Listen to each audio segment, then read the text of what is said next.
જ્યાં પ્રકૃતિ સ્વયં પરમાત્માનો અભિષેક કરે છે, જ્યાં પવનના સુસવાટામાં પણ શિવના ડમરૂનો નાદ સંભળાય છે, તે છે દેવોના દેવ મહાદેવનું 11મું જ્યોતિર્લિંગ શ્રી કેદારનાથ.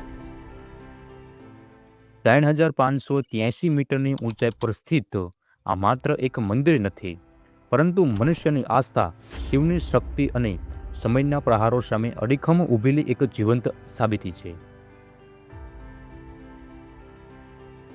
મહાભારતના ભયંકર યુદ્ધ પછી પાંડવો વિજય તો થયા, પરંતુ પોતાના જ સગા સંબંધીઓ અને ગુરુજનોની હત્યાના પાપથી તેઓ પીડાઈ રહ્યા હતા.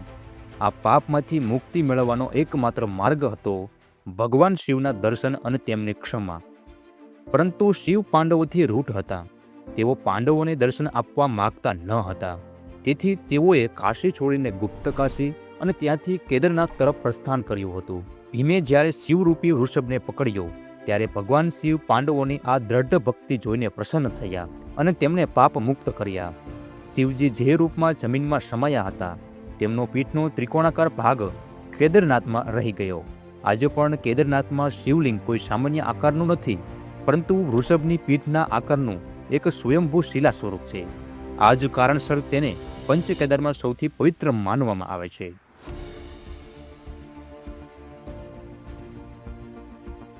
પાંડવોએ બનાવેલું મૂળ મંદિર સમય જતાં લુપ્ત થઈ ગયું હતું. ત્યારબાદ 8મી સદીમાં સનાતન ધર્મના પુનરુદ્ધારક આદિ શંકરાચાર્ય અહીં પધાર્યા અને તેમણે આ ભવ્ય મંદિરનું પુનઃનિર્માણ કરાવ્યું. માત્ર 32 વર્ષની આયુમાં તેમણે મંદિરની પાછળ જ મહાસમાધિ લીધી હતી. પણ આ મંદિરનું સ્થાપત્ય આધુનિક એન્જિનિયરો માટે પણ એક કોયડા સમાન છે. આટલી ઊંચાઈ પર જ્યાં શ્વાસ લેવો પણ મુશ્કેલી છે, ત્યાં 6 ફૂટ જાડી અને હજારો કિલો વજન ધરાવતી શિલાઓ કેવી રીતે લાવવામાં આવી હશે? આ મંદિર એશલર શૈલીમાં બન્યું છે, જ્યાં પથ્થરોને સિમેન્ટથી નહીં, પરંતુ લોખંડના ક્લેમ્પ અને ઇન્ટરલોકિંગ પદ્ધતિથી એકબીજામાં ફસાવવામાં આવ્યા છે.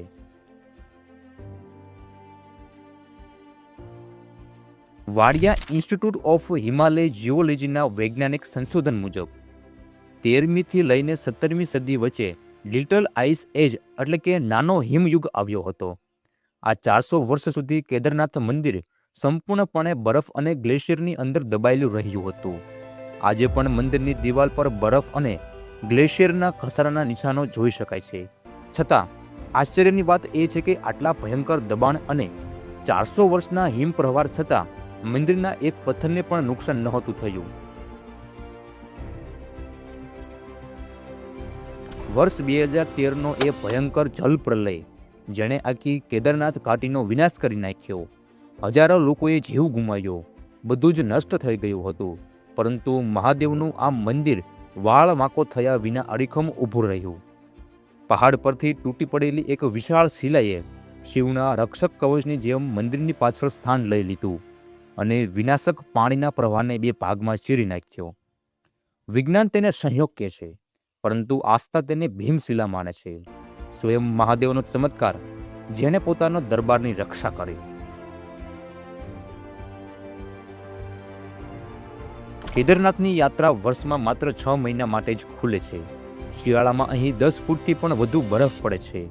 કપાટ બંધ કરતી વખતે પૂજારીઓ ગર્ભગૃહમાં એક દીવો પ્રગટાવી જાય છે. 6 મહિના સુધી ત્યાં કોઈ મનુષ્ય જઈ શકતું નથી. પવન કે ઓક્સિજનનો પણ પૂરતો સંચાર હોતો નથી.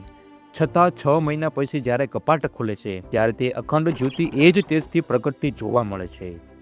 હિન્દુ ધર્મની માન્યતા છે કે આ 6 મહિના દરમિયાન સ્વયં દેવતાઓ કૈલાસથી આવીને શિવજીની પૂજા કરે છે. કેદારનાથ પહોંચવું એ માત્ર કોઈ પ્રવાસન સ્થળની મુલાકાત નથી. એ મનુષ્યના અહંકારને ઓગાળીને પરમાત્મા સાથે એકાકાર થવાની યાત્રા છે. અહીં શરીર થાકે છે, પરંતુ આત્મા જાગૃત થાય છે. હિમાલયની આ શૂન્યતામાં, જ્યાં જીવંત અને મૃત્યુ વચ્ચે કોઈ ભેદ નથી, ત્યાં એક જ સત્ય બચે છે: શિવ અનાદિ છે, શિવ અનંત છે, અને આ સૃષ્ટિના કણકણમાં કેદારનાથનો જ વાસ છે.